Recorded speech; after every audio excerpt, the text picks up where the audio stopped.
Hello and welcome to my kitchen.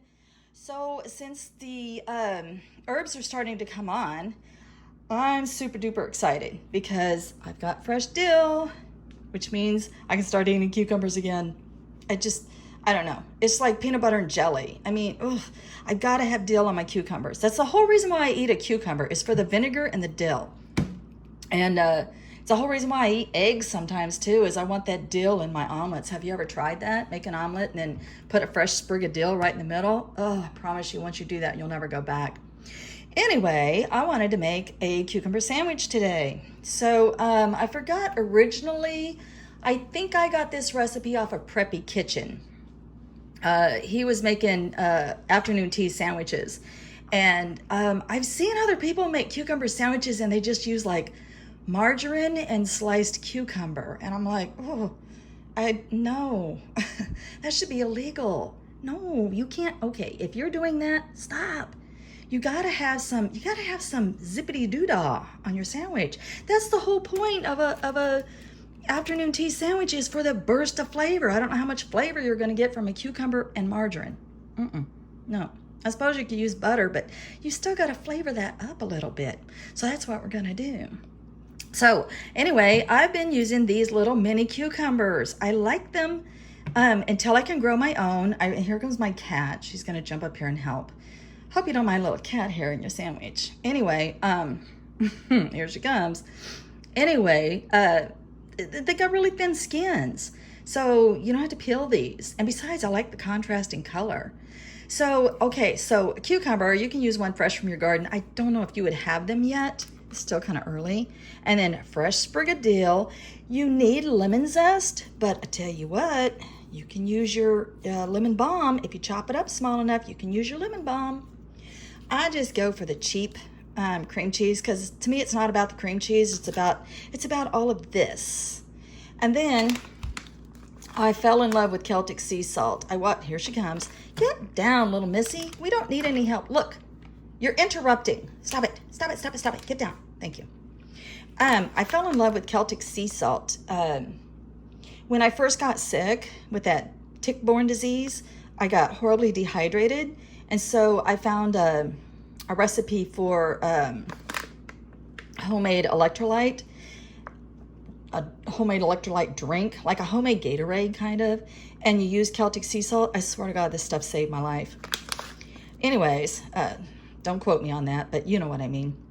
It's got all the minerals in it. It's got less sodium, but it's got all the minerals in it. That's what she said in her video. I haven't looked that up, but I do know it has an incredible amount of minerals in it, and it really helped rehydrate me because our bodies are, so much salt, so we need something. So anyway, this is a light gray Celtic, but it's very big crystals. So I use this fun little mortar and pestle, and I smash up my salt crystals.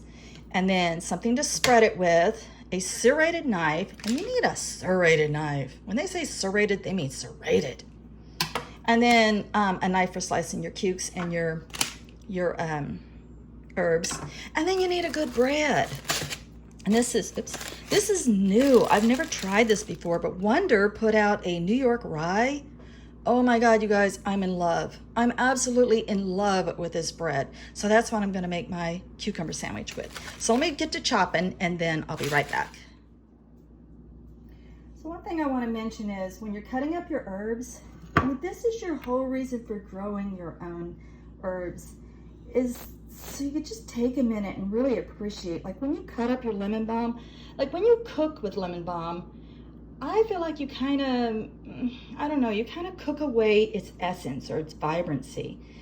That's why I just love the freshness. I would put lemon balm in after I cook everything else. I wouldn't cook away this lemony zest that you get from it. But you do want to cut it up kind of small because the leaves are a little bit on the hairy side. So you want to really almost macerate that, but not to the point of liquid, just really, really tiny. And then with my dill, I just don't want any big stems up in my dill. I just want, all the little hairy little fronds. And I cut them up pretty small too. Then with my cucumber, I don't really know that it matters how thick or how thin. I do know that you only want to put one layer of cucumber on your bread. You don't want to double that up. And then with my cream cheese, I was dehydrating herbs anyway today. So I just set it on my dehydrator and kind of brought it, not to room temperature. It's still really cool, but I could work with it, smush it, smash it the way I need to. All right, let me mix the herbs into the cream cheese and then I'll be back. All right, and when it comes to your bread, if you're going to cut off the crust, I mean, don't pick out a bread that has a big indention in here, because it's going to make it impossible to make the sandwich look good. In my sandwich, you can either do 3 or 4. I'm finding that this size loaf is making really good 3 sandwiches out of it. So with your spread, see how much of that dill you can see in there? That's what you want. You want that contrasting color. So you're going to spread your spread on both sides, kind of a thin layer, and then you're going to put your cucumbers on in a single layer. So let me do that and then I'll show you. Something I forgot to mention was I used to watch Emeril Lagasse a lot, especially when I lived in Louisiana and I needed to learn how to cook according to their customs. And he was the one who did all the BAM. Remember that guy?